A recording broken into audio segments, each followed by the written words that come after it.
We were 5 friends that night, and I remember this because I counted us over and over, even after the screaming stopped. The road was empty, the sky was too dark to forgive anything, and the car was still ticking like it was deciding whether to explode or stay quiet. When we crawled out of the wreck, bleeding, shaking, laughing in that stupid way people do when they don't realize yet that something has already gone wrong, we counted again.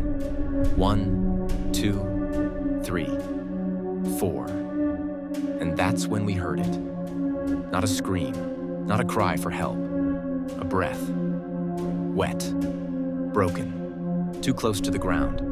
We followed the sound into the trees, and we found him twisted wrong, eyes open, chest moving in a way that said he was still here, still alive, still trusting us to do something. His mouth opened like he wanted to say our names, but blood came out instead. And I remember thinking we still had time.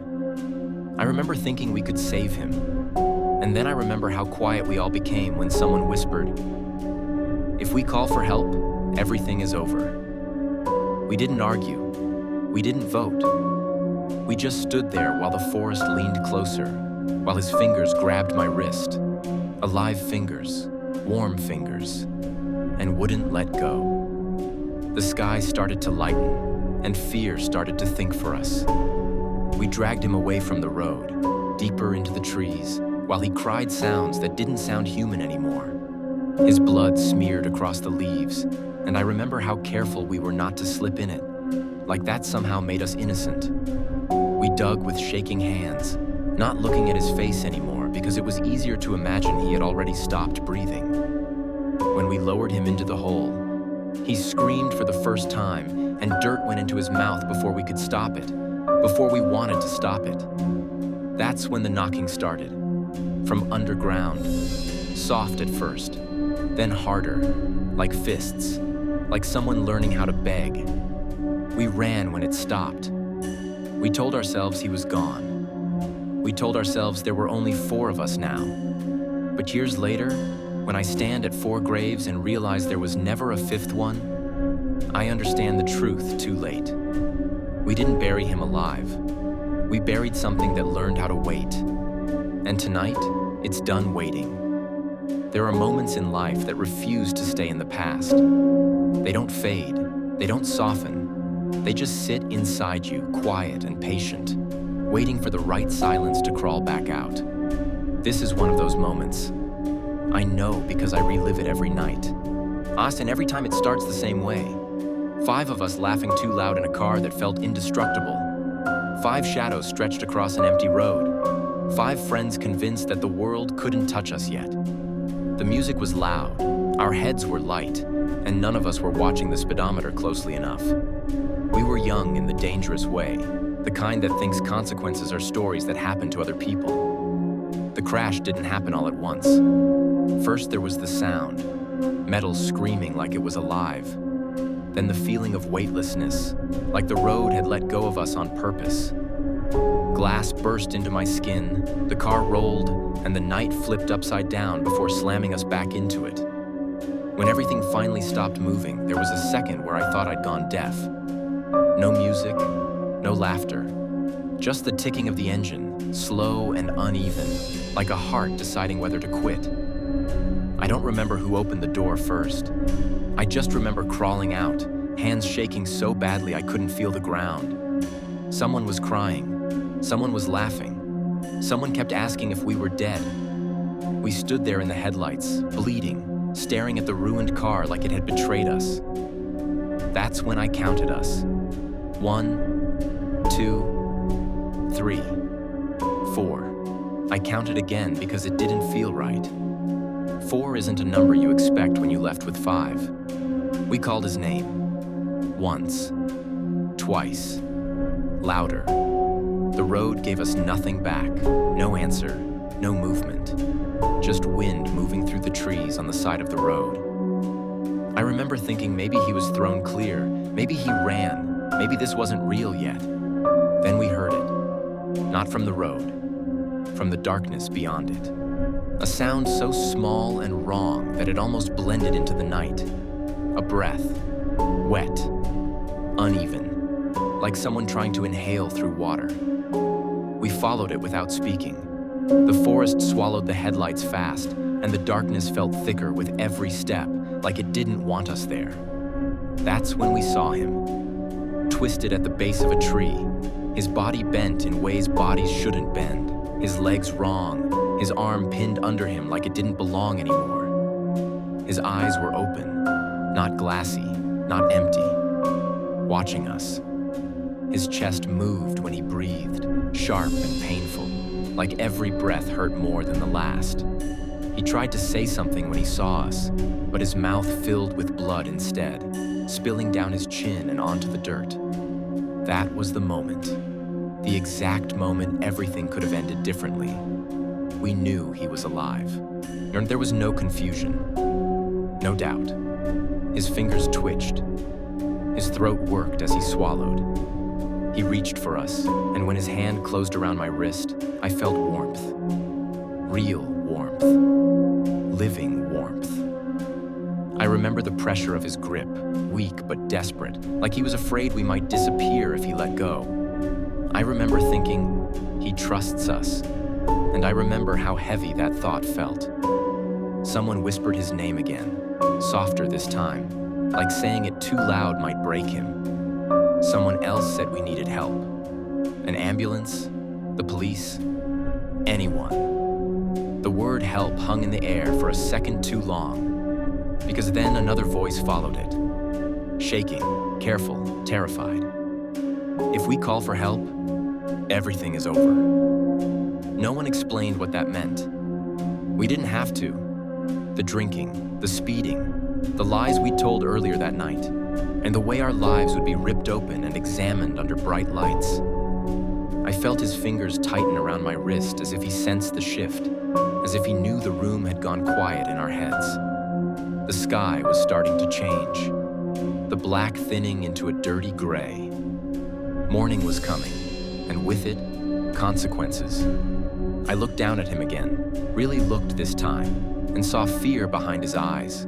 Not pain, not shock, but fear of being left, of being forgotten, of realizing that the people he trusted most were standing in a circle, saying nothing. His breathing rattled, and every sound felt louder than it should have been, like the forest was listening, waiting for our decision. We stood there too long enough for the night to feel like it was closing in on us, long enough for silence to become an answer, long enough for me to understand.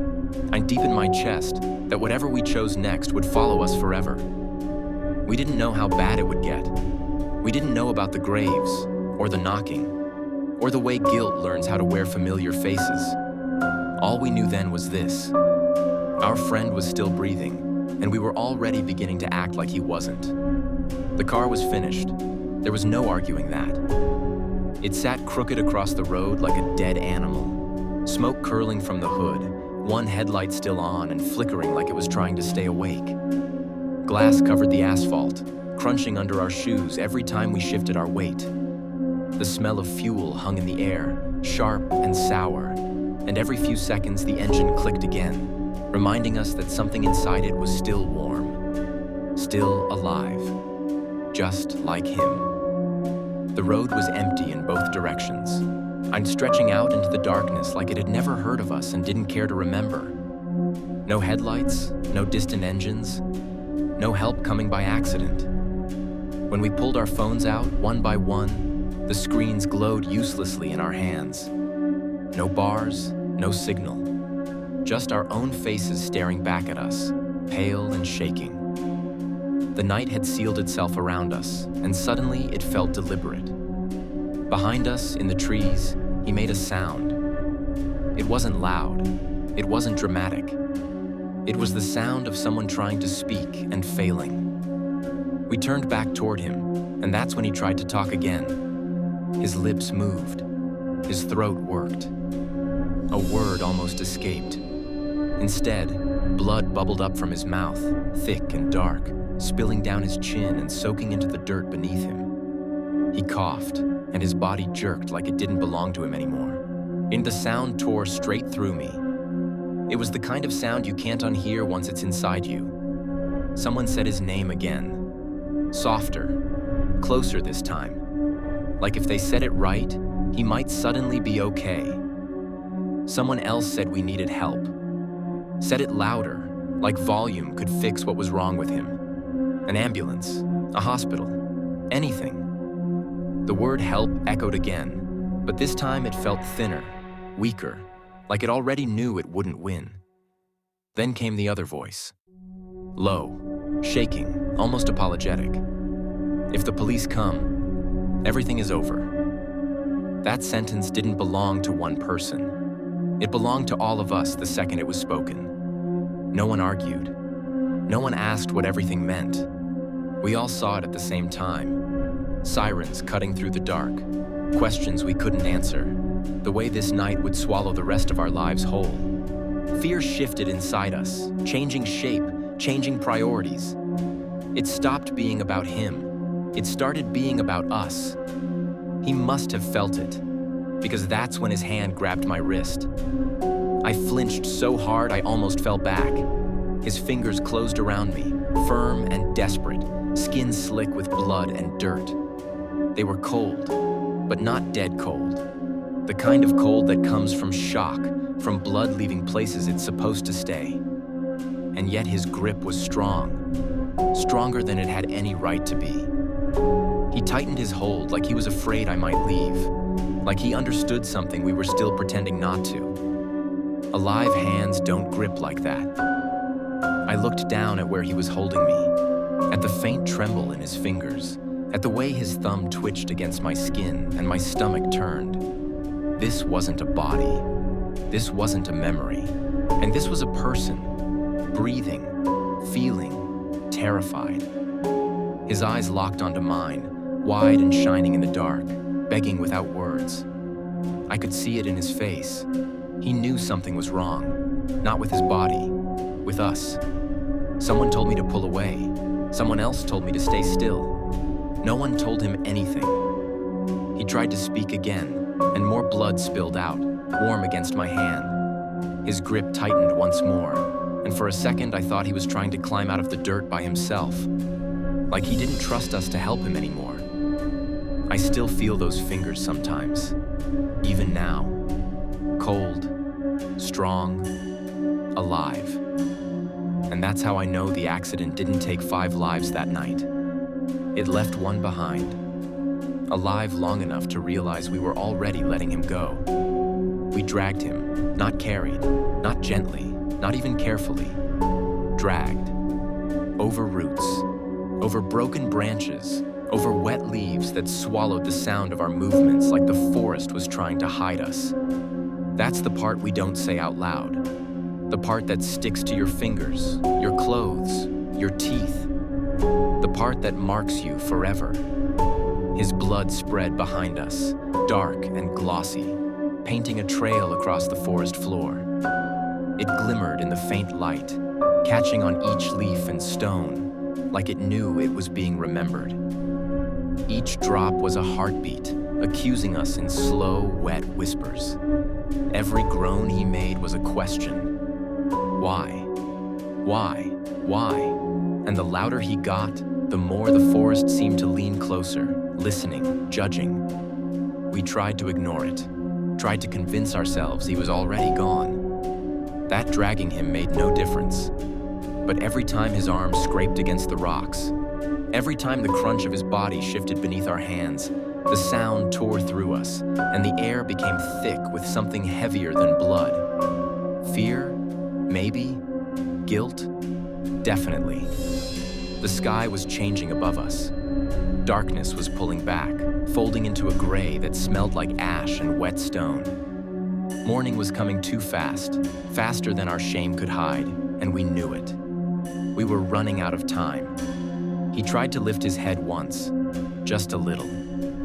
His eyes, wide and frantic, met mine, and in that instant, everything about him, the blood, the broken bones, the twisted limbs, screamed.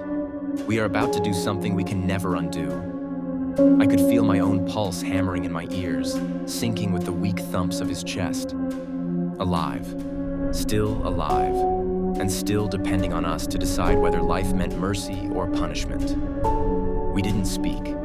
words would have been useless. Words would have meant responsibility. And responsibility was the one thing we couldn't bear. So we dragged him further into the trees, deeper into the shadows that were starting to vanish under the early light. Each step left a mark, and every mark made the forest feel like it was remembering us, like it knew. His groans slowed, but his eyes never closed. I remember thinking that even if he went completely silent, he would never be gone. That living thing in him, the fear, the realization, would stay with us forever. And in that moment, I understood something I hadn't allowed myself to admit before. We were no longer 5 friends. One of us had already crossed into something else, something that would haunt the other 4 until our own graves were dug. Morning touched the tips of the trees, and the first thin shafts of light fell over the forest floor, revealing the dark, wet trail we had left.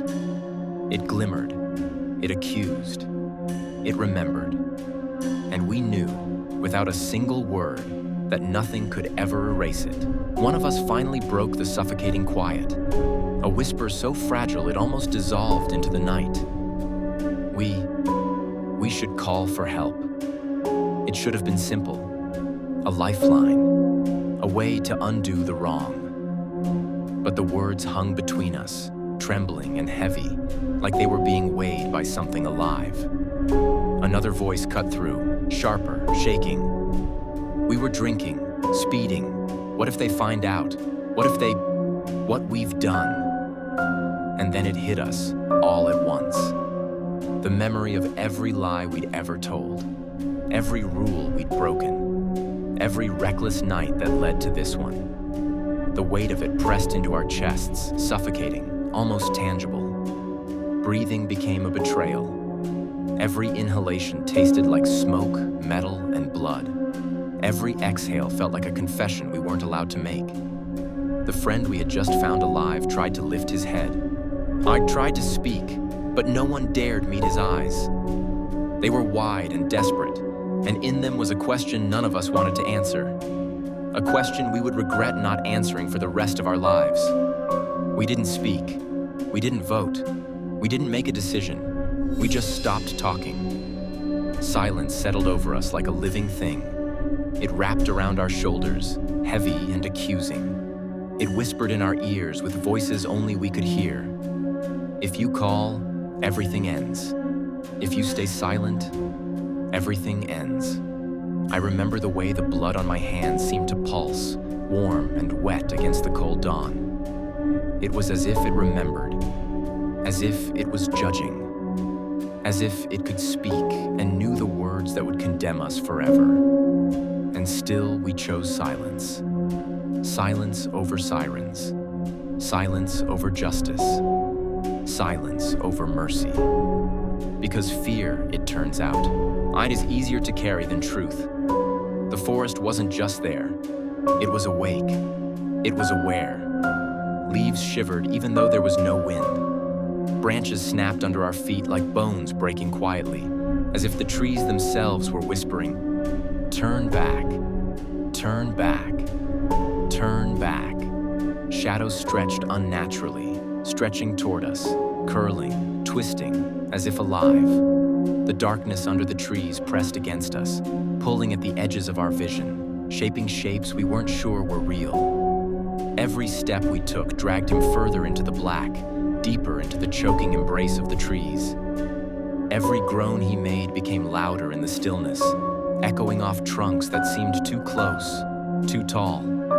The sound wasn't just a cry, it was accusation. It was memory. It was a warning. You are doing this. You are deciding life and death, and you cannot undo it. When we finally stopped, the forest leaned in, bending with a patience we couldn't understand. Shadows pooled at our feet. Branches arched above, like claws frozen mid-reach. It felt like the world itself was holding its breath, watching us, weighing our choices. I could feel it staring into me, into my chest, into my bones. My heart hammered as if it had a voice of its own. Do you want this? Will you cross the line? Will you bury him alive?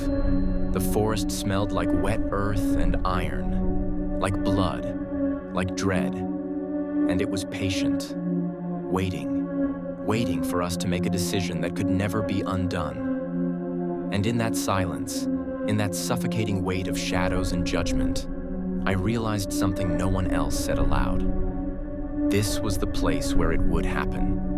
The place where life and death, guilt and innocence, collided. The place where we became monsters. Because the forest wasn't just watching, it was remembering. Every move, every whisper, every heartbeat. And it would never forget. We didn't plan it. That's the lie we tell ourselves now. The truth is, the moment we stopped moving, the ground beneath our feet had already decided for us. At first, we used our hands, fingers sinking into the soil, nails tearing, skin scraping against rocks and roots. The dirt was damp and cold, clinging to us like it wanted to be touched, like it had been waiting a long time for this. Every handful came up dark and heavy, smelling of rain and rot. My hands started to shake, not from the effort, but from the realization that I could feel the shape of what we were doing forming beneath my palms. Someone gagged. Someone whispered that we should stop, but no one did. When our fingers began to ache and bleed, we grabbed sticks, thin at first, then thicker ones that snapped under the pressure. We stabbed the earth with them, breaking through roots that twisted like veins beneath the surface. The sound was wrong, wet, hollow. Each crack felt like it echoed too far, like it was traveling deeper than it should. He started crying then, not screaming, not begging, just soft, broken sounds that barely rose above the rustling leaves. It was worse that way. The crying crawled into my chest and stayed there, tightening every time he breathed. He cried like a child who already knows no one is coming, like someone who understands, finally, that the people standing above him are no longer his friends. We avoided looking at him. Instead, we found a piece of twisted metal near the car, a jagged thing torn loose in the crash. It was heavy and cold, still smelling like oil and smoke. We used it like a shovel, hacking into the ground with frantic movements, each strike fueled by panic rather than strength. Dirt sprayed everywhere, coating our clothes, our faces, our mouths. We didn't care. We just needed the hole to be deep enough to make this stop. The ground gave way easily, too easily. It crumbled beneath us, collapsing in on itself like it had already been hollowed out. Like it had been waiting for waiting for a body. That thought sent a shiver through me so sharp I nearly dropped the metal. The forest around us stayed silent, watching, listening, as though this was something it had seen before. His crying grew weaker, shorter breaths, longer pauses. I told myself he wouldn't remember any of this. That shock would erase it. That pain would blur his thoughts until there was nothing left to hold on to. I told myself memory was fragile. I told myself fear couldn't last forever. I told myself that someday, even if he lived, this night would feel like a dream. I told myself a lot of things, but even as I told myself those lies, I knew the truth. I knew that if he survived, this moment would live inside him forever. And if he didn't, then it would live inside us instead. The hole grew deeper. The dirt piled higher. And with every second that passed, the questions got louder in my head.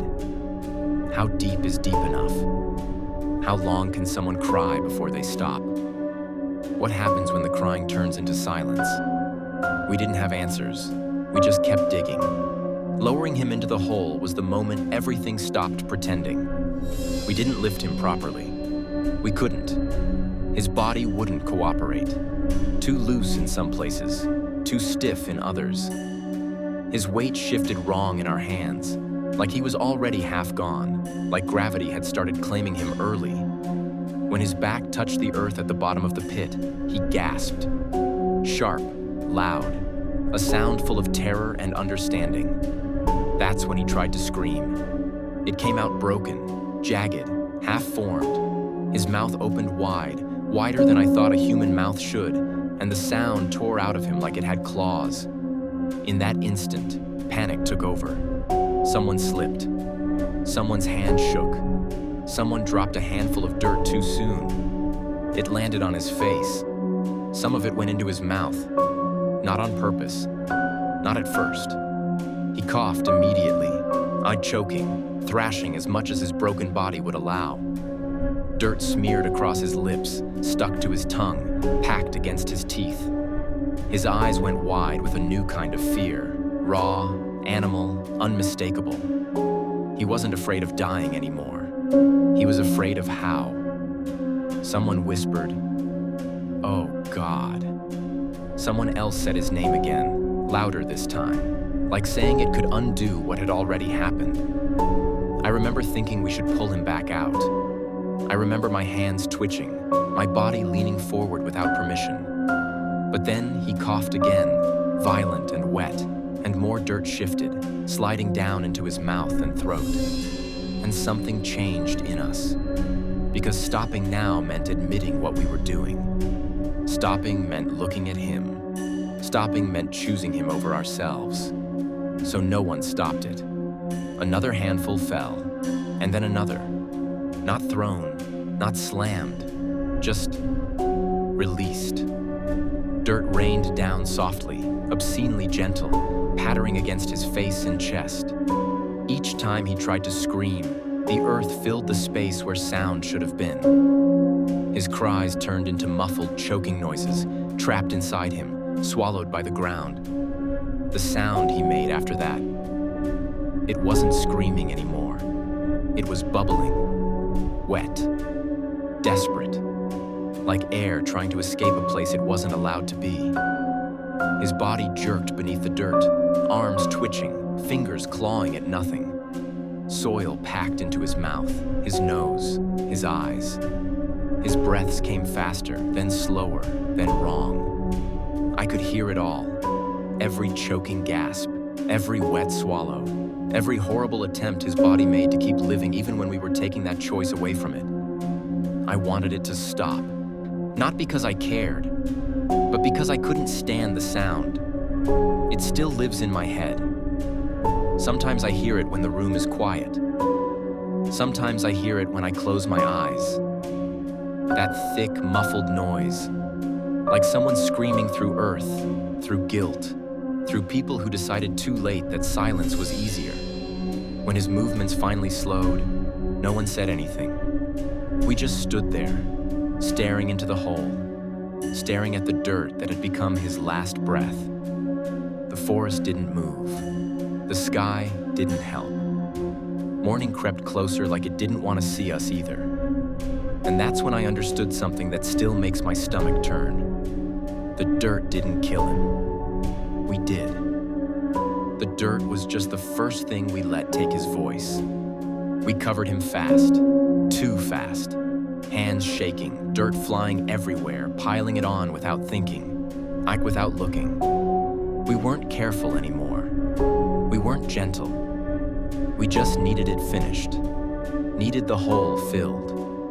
Needed the sounds to stop. The soil collapsed in on itself, sinking and shifting, rising in ugly little mounds that refused to stay flat. Someone stomped on it with their foot, pressing it down like they were trying to crush a memory before it had time to form. The ground wasn't even yet when it started. Thump. I froze. My heart slammed so hard I thought everyone could hear it. Maybe they did. No one spoke. No one breathed. The sound came again, louder this time. Thump. It wasn't random. It wasn't the earth settling. It had weight, direction, purpose. Then, thump, knocking from below, not scratching, not muffled screaming, knocking, slow, deliberate, like he was testing the ground. Like he had figured out where we were standing. Like he wanted us to understand that he was still there. The dirt shifted with each udar, small tremors rippling across the surface. Pebbles rolled. Leaves jumped. I stared at the spot where his head had been, unable to move, unable to look away. My mind refused to accept what my ears were telling me. People buried alive don't knock. They panic, they thrash, they scream. This was different. This was controlled. One of us laughed. It burst out sharp and loud, slicing through the forest like a scream pretending to be something else. It didn't sound human. It didn't sound like relief. It sounded like something breaking beyond repair.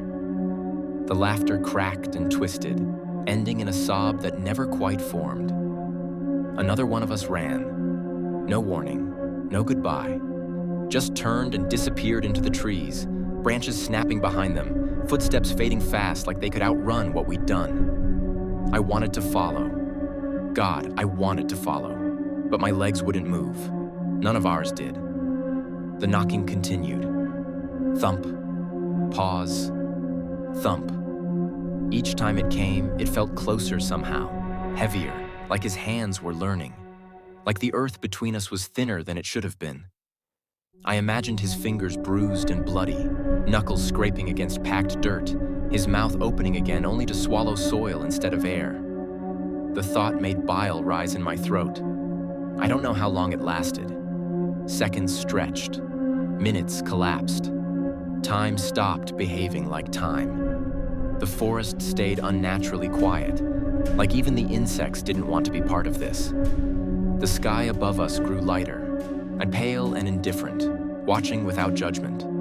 Then, it slowed. The pauses grew longer, the knocks weaker, until finally, nothing. No movement, no sound, no proof that there had ever been someone alive beneath our feet. We stood there long after it stopped, staring at the uneven ground, waiting for it to start again, waiting for one more knock, waiting for something, anything, to tell us we hadn't crossed a line we could never come back from. But the earth stayed still, and in that silence, deeper than anything we'd felt before, we understood the truth too late. The forest had heard everything. The ground had answered.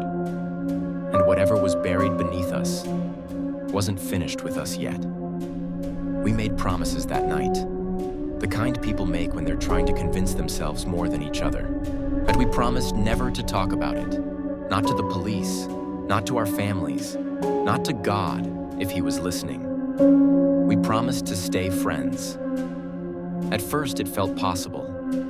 Time moved forward like nothing had happened. The road got repaired. The trees grew back. The forest swallowed the place where we stood and buried our fear beneath fresh leaves and new soil. On the surface, life continued. On the surface, we were still 5, laughing at old jokes, pretending the past was just something behind us. But the silence followed us. It lived in the pauses during conversations, in the way we avoided certain words, in the way no one ever mentioned that night, even when it hovered between us like a bad smell. We didn't have to remind each other. We all felt it. The lie sat at the center of everything, heavy and unspeakable, eyes shaping our lives in ways we pretended not to notice. Then, one by one, the others started to die. The first was an accident. That's what they said. Wrong place, wrong time, bad luck. I stood at the funeral and listened to people talk about fate, about how fragile life is, about how no one could have seen it coming. I remember staring at the coffin and thinking how familiar the weight of that dirt felt. The second was sickness. Long, slow, unforgiving. Watching them fade felt like watching someone sink underground again, inch by inch, breath by breath. When they were finally gone, the room felt lighter in a way that made me sick. The third was suicide. They never found a note, just questions, just silence. I didn't cry at that funeral. I couldn't.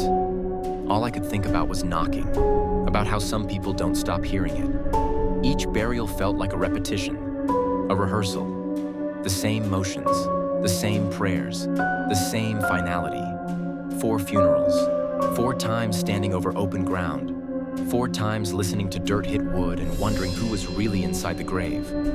4 graves, 4 bodies, and still, something was wrong. Because every time I stood in front of those headstones, I felt it. That itch at the back of my skull, that sense of unfinished business. Something was missing. Someone was missing. We started as 5. We buried 4.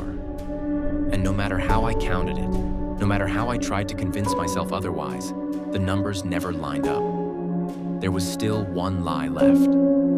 A lie we had buried deeper than the others. A lie that had learned how to wait. A lie that refused to stay underground. And sometimes, late at night, when the world goes quiet enough, I swear I can hear it shifting, trying to get back out. I thought leaving the forest would end it. I was wrong. Guilt doesn't stay where it's born. It follows, quietly, patiently. It doesn't chase you. It waits for you to stop running. And once you're alone, once the world feels safe again, that's when it starts to move. It followed me everywhere. I saw it first in reflections, windows, mirrors, dark screens when my phone went black. For a second too long, my face would look wrong. My eyes would seem deeper, heavier, like they were carrying something they weren't meant to hold. Sometimes, just behind my own reflection, I thought I saw another shape, blurred, unfinished, standing where I couldn't feel anyone breathing. Dreams were worse. In my sleep, I went back to the forest again and again. Same trees, same smell of damp soil and blood. Sometimes I was the one in the hole, dirt filling my mouth while shadows stood above me and watched. Other times, I was looking down, holding my own wrist, begging myself not to let go. I always woke up gasping, lungs burning, hands clawing at my sheets like they were packed earth. Even awake, it never left. Floors creaked at night, slow and deliberate, like footsteps moving from room to room. I'd lie still, counting the sounds, telling myself it was just the house settling, just old wood reacting to cold air. But the rhythm was wrong. Too careful, too familiar. Sometimes the steps stopped right outside my bedroom door and stayed there long enough for my chest to start aching. That's when the smell came. Wet earth, freshly turned soil. The same smell that clung to my hands that night no matter how hard I scrubbed. It would seep into my room without warning, thick and heavy, like the ground itself had followed me home. I checked my shoes, my clothes, the corners of the room. There was never any dirt, just the smell, just the memory. And then there was the breathing, soft, uneven, not coming from my chest. I'd hold my breath to be sure, and it would keep going. Slow inhales, rattling exhales, right behind me, right beside my ear. Sometimes I felt warmth against my neck. Sometimes I felt nothing at all, which was worse, because it meant whatever was there didn't need a body anymore. I stopped sleeping with the lights off. Then I stopped sleeping altogether. Darkness felt like an invitation. Silence felt like permission. Every quiet moment gave guilt room to speak, and it knew exactly what to say. You didn't stop it. You didn't save him. You listened when the knocking stopped. Guilt doesn't scream. It whispers, and it never lets you forget where it came from. The first time I saw him again, he was smiling. Not a wide smile, not something obvious, just a small, patient curve of the mouth, like he knew something I didn't, like he'd been waiting for me to notice. I froze where I stood, breath caught halfway in my chest, because the moment stretched too long to be a coincidence. Same eyes, different face. That's what broke me. The eyes were unmistakable. I had seen them in fear, in pain, in accusation. I had seen them from above and from the dark. But the face they were sitting in now didn't belong to him. It was wrong in subtle ways. The lines too smooth, the skin too calm, the expression too practiced. like someone wearing a memory instead of a mask. He stood across the street, directly under a flickering streetlight, watching my house like it belonged to him, like he had lived there longer than I had. Cars passed behind him, their headlights cutting through his shape for just a second, but he never moved, never blinked, never stopped smiling. I told myself it was stress, lack of sleep, guilt finally cracking my mind open. I rubbed my eyes, forced myself to breathe, counted the cracks in the pavement to stay grounded. When I looked back up, he was gone. No footsteps, no retreating shadow, just empty sidewalk and the hum of the streetlight. I laughed after that, a weak, broken sound that tasted like relief. I went inside and locked the door, double-checked the windows, told myself it was over, that I'd imagined it. That fear can wear any face it wants if you let it. Then I looked in the mirror. At first, it was just me, pale, tired, hollow-eyed. But as I leaned closer, the glass felt colder than it should have. My reflection blinked a fraction of a second after I did. The smile crept across its face slowly, deliberately, like it was remembering how. Same eyes, a different face. My heart slammed so hard I thought I might pass out. I stepped back, and the reflection stayed forward, staring at me with that same patient smile. I raised my hand. It raised its hand too, but slower, like it didn't need to hurry anymore. I turned away from the mirror and pressed my back against the wall, breath coming in short, sharp gasps. When I looked again, it was normal. Just glass, just me. But the feeling didn't leave. The certainty didn't fade. The mirror hadn't forgotten him. And once something like that remembers you, it doesn't stop looking. At first, it was subtle enough to doubt. A delay, a fraction of a second too long. I would blink, and my reflection wouldn't. Or it would blink after, like it was copying me instead of being me. I told myself mirrors distort things. Light plays tricks. Lack of sleep turns seconds into lies. But the feeling stayed. The feeling that the glass wasn't showing me anymore. It was watching me. Then it started smiling. Not when I smiled, when I didn't. I'd stand there, face blank, exhausted, barely holding myself upright, and slowly, deliberately, the mouth in the mirror would curl upward. Not happy, not cruel, patient, familiar, like it had practiced that smile underground for a very long time. I stopped looking at mirrors after that. But mirrors don't stop looking at you. I caught my reflection in windows, in dark phone screens, in polished metal. Each time the eyes were wrong, too aware, too present, like they recognized me in a way no one else ever could, like they remembered my hands, my silence, the way I stood still when I should have screamed. Sometimes, just for a second, never long enough to prove it, I saw dirt packed between its teeth. Thick, dark, wet, the kind of dirt that clings, the kind that doesn't wash out. I'd recoil, heart pounding, wiping my own mouth, gagging even though there was nothing there. When I looked again, the dirt would be gone. The smile, too. Just my reflection, staring back at me like it always had. But I knew better. Because mirrors don't invent details. They reflect memories. And this one remembered his mouth filling, remembered the taste of earth, remembered how we stood above him while he tried to breathe.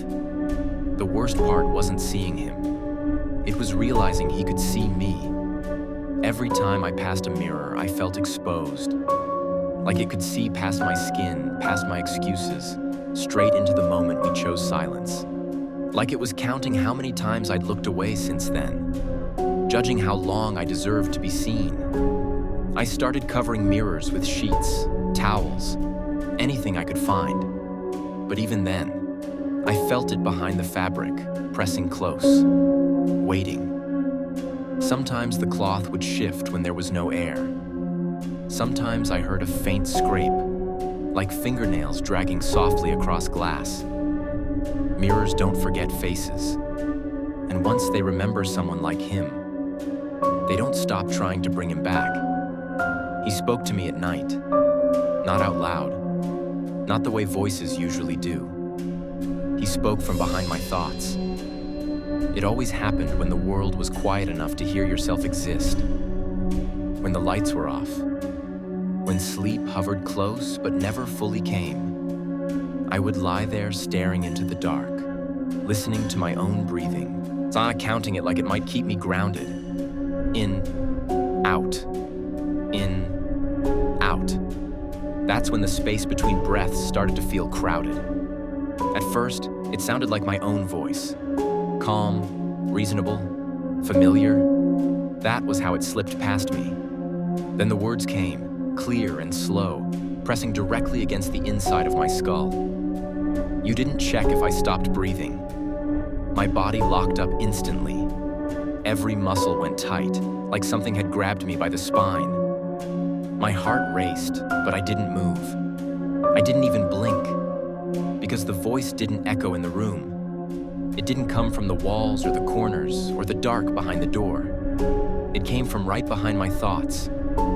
I told myself it was guilt, trauma, memory looping itself raw. I told myself everyone hears things when they're exhausted enough. But the voice didn't argue with me. It didn't rush. It waited. Like it knew I'd eventually listen. Night after night, it came back. Sometimes it whispered my name the way he used to say it. Casual, friendly, like nothing was wrong. Sometimes it asked questions I couldn't answer. Why did you look away? Why didn't you pull me out? Why did you stop counting my breaths? Each word landed gently, carefully, like it was being placed exactly where it would hurt the most. I tried sleeping with music on. The voice slipped between the notes. I tried praying. It waited until I finished. I tried staying awake. It spoke louder. The worst nights were when it breathed, not into my ear, into my head. Slow inhales, shuddering exhales, the same broken rhythm I'd heard in the forest. I'd hold my breath just to be sure it wasn't mine. The breathing would continue anyway, steady and patient, like it had all the time in the world. Sometimes it corrected me. When I told myself he was gone, the voice answered, "I remember the dirt." When I told myself it was over, it said, "You heard the knocking stop. That's not the same thing." I stopped trusting my own thoughts. Every idea felt inspected. Every memory felt replayed with new details I didn't remember choosing. I'd catch myself thinking something cruel, something impossible, and realize it hadn't come from me at all. It was like my mind wasn't private anymore. Like something had found a way in through guilt and made itself comfortable. The voice never screamed, never threatened, never begged. It didn't need to, because it knew the truth I was still trying to outrun. I didn't check if he stopped breathing. I just waited for the sound to end. And once a voice like that learns where you sleep, it never stops talking.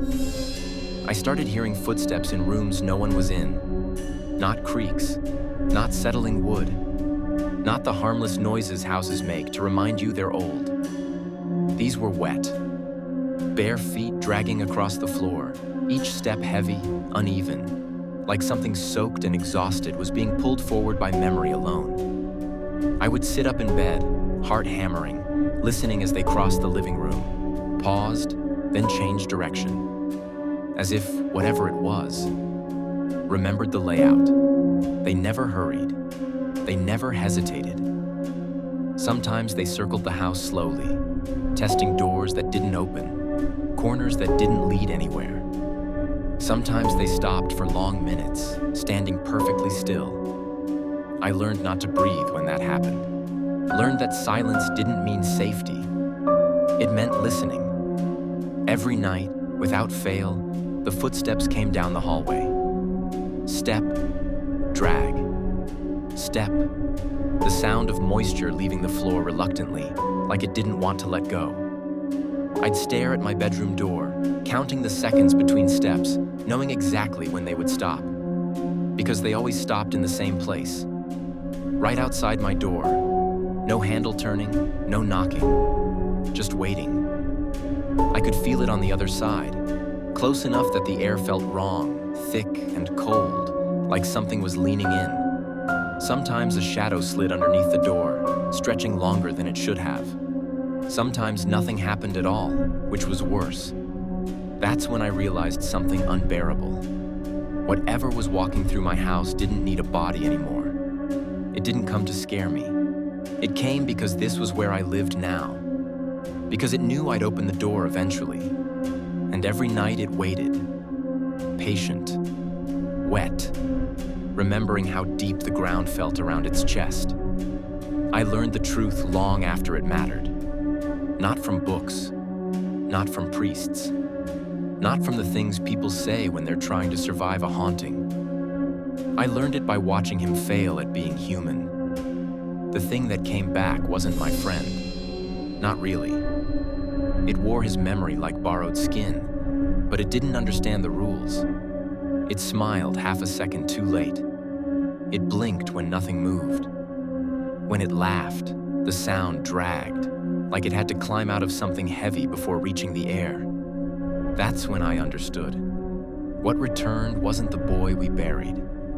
It was what stayed awake underground when his body finally gave up. While lungs filled. While dirt pressed in. While darkness wrapped around him so tightly there was no room left for mercy. Something inside him refused to die. Something learned. It learned how fear tastes.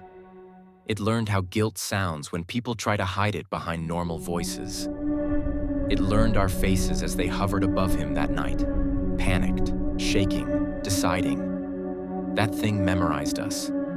It didn't crawl out of the grave. It followed us home, piece by piece, over years, through nightmares, through mirrors, through the parts of ourselves we never forgave. When I finally saw it clearly, I realized the worst part. It wasn't angry. Anger is human. This thing was curious. Curious about how we slept. Curious about how we aged. Curious about why we got to keep breathing when it didn't. One of us never came back human again. And whatever returned was still learning what to do with the rest of us. He never left the forest. That was the lie we told ourselves to survive. We said we walked away. We said the trees swallowed the truth. We said the earth closed its mouth and kept quiet. But he never stayed behind. He followed us out, not with footsteps, not with a body, with pieces. The forest didn't keep him. It broke him apart and handed him back to us slowly. A memory here, a reflection there, a voice that sounded right until you listened too closely. Every mile we put between ourselves and that place only made him lighter, easier to carry. We brought him home without knowing it. He hid in the way we flinched at sudden sounds, in the way we avoided mirrors, in the way our names felt wrong in our own mouths sometimes. He wore us, not perfectly, never perfectly. He'd look through my eyes and pause, confused by my hands. He'd stand in my doorway at night and tilt his head, studying how a human sleeps. He practiced our smiles, our voices, our regrets. Each of us became a lesson. Sometimes I'd catch myself thinking things I never believed. Sometimes my reflection mouthed words before I did. Sometimes I'd wake up with dirt under my fingernails and no memory of touching the ground. That's when I knew. The fifth friend didn't haunt us. He occupied us. He stitched himself together from what we abandoned in that forest. Our fear, our silence, our choice. And every year he needed less of the old body, less of the old face. He didn't need to return to the forest. The forest had already walked out wearing us. I found the dirt under my bed one morning. Not dust, not old crumbs, not fresh. Dark, damp clumps pressed into the carpet like fingerprints. The smell hit me next. Wet earth, iron, rot. The exact smell of that night in the forest. My stomach turned because I knew dirt doesn't travel on its own. Not like that. Not inside a locked house. Someone had been digging. I dropped to my knees and looked under the bed. The floorboards were scratched. Long grooves carved into the wood, uneven and frantic, like nails had been dragged across them again and again. One board sat slightly lower than the others, just enough to notice if you were already afraid. I pried it up. The space beneath wasn't deep, but it was used. More dirt packed tight, fabric fibers tangled in it. Something that looked like hair, matted, dark, familiar. I gagged and stumbled backward, my heart slamming so hard I thought it might expose me the way the floor had. That's when I realized the worst part. This wasn't a hiding place. It was practice. Each night, something came into my room while I slept.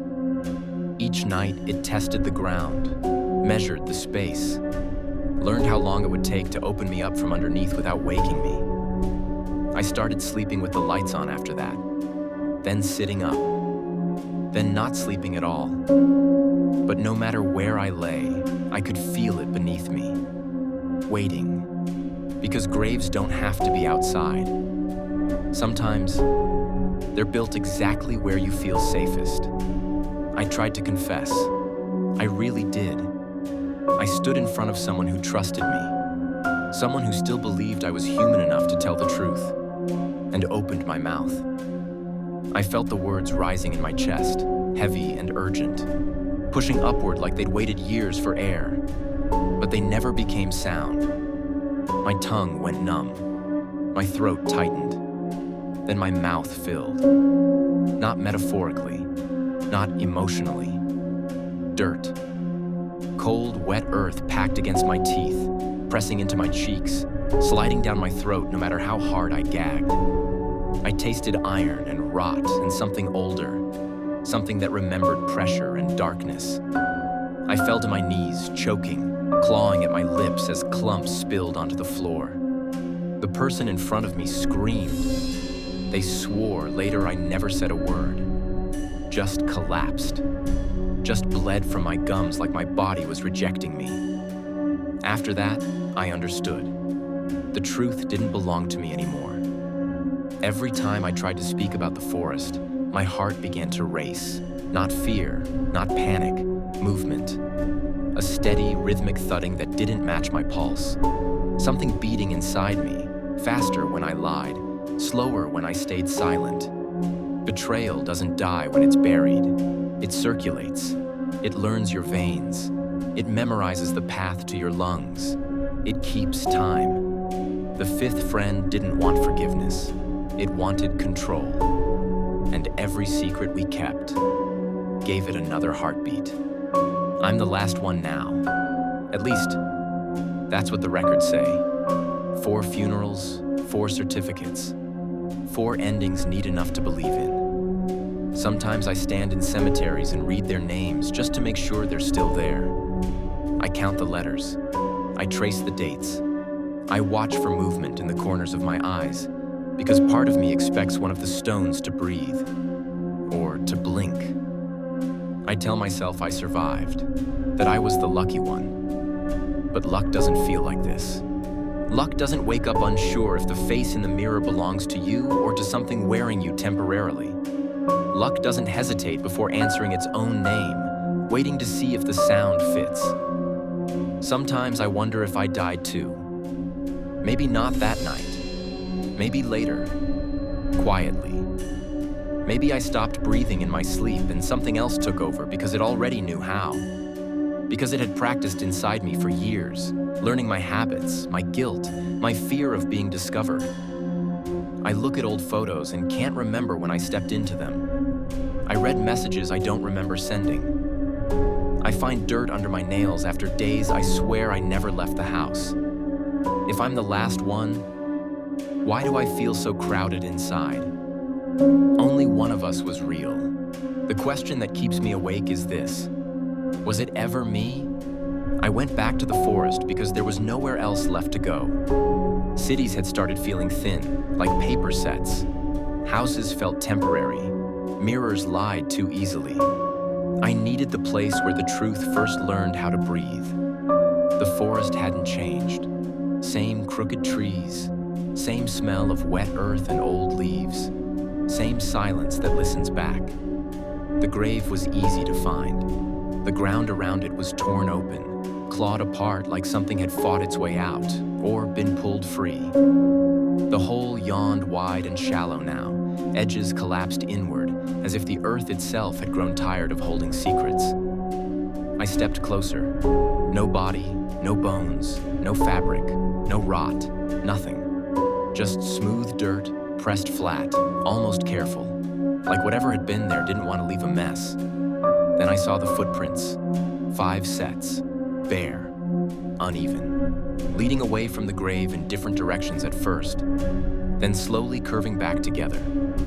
The impressions were deep, heavy with memory, as if the ground recognized the weight they carried. I counted them again. 1, 2, 3, 4, 5. My breath caught when I noticed the spacing. One set dragged slightly, one hesitated, one walked confidently, and one matched mine perfectly. Same length, same broken heel, same slight inward turn I've had since childhood. I looked down at my feet. They were already dirty. I don't remember turning around. I don't remember leaving the forest.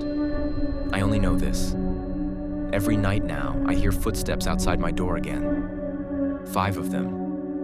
And when I wake up in the morning, there's dirt on my floor, and less space inside me than there was before. The grave is empty tonight, which means whatever we buried is finally done pretending to stay dead. The city was quiet. Too quiet. Even the wind seemed afraid to move.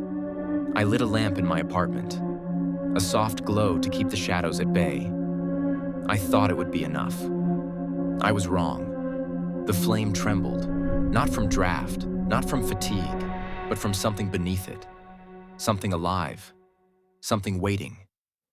I saw it first as a flicker in the corner of the room, then again, and again. A shape I didn't recognize, yet felt impossibly familiar. It had my eyes, but not my face. Its mouth curved in a slow, impossible smile. I blinked. It was closer. The lamp pulsed, like a heartbeat, and I realized it wasn't the lamp that was pulsing. It was me. A whisper crawled along the walls.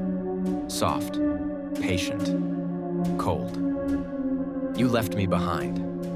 The words were not coming from a mouth, not from the air, not from the shadows. They were coming from inside my skull. I tried to drop the lamp. It didn't fall. It floated, hovered in the air, twisting its light like a pulse in the dark. I wanted to run, but my legs refused. I tried to scream. No sound came. Then I saw it. The reflection in the lamp, not mine. A hand pressed against glass from the inside. 5 fingers, too long, twisting, and the eyes stared, patient, hungry, learning, waiting. The lamp flickered one last time, and the room went completely dark. I swear I felt it step closer, and that was the moment I knew. Horror doesn't wait for the forest. It comes with you, and it always remembers you.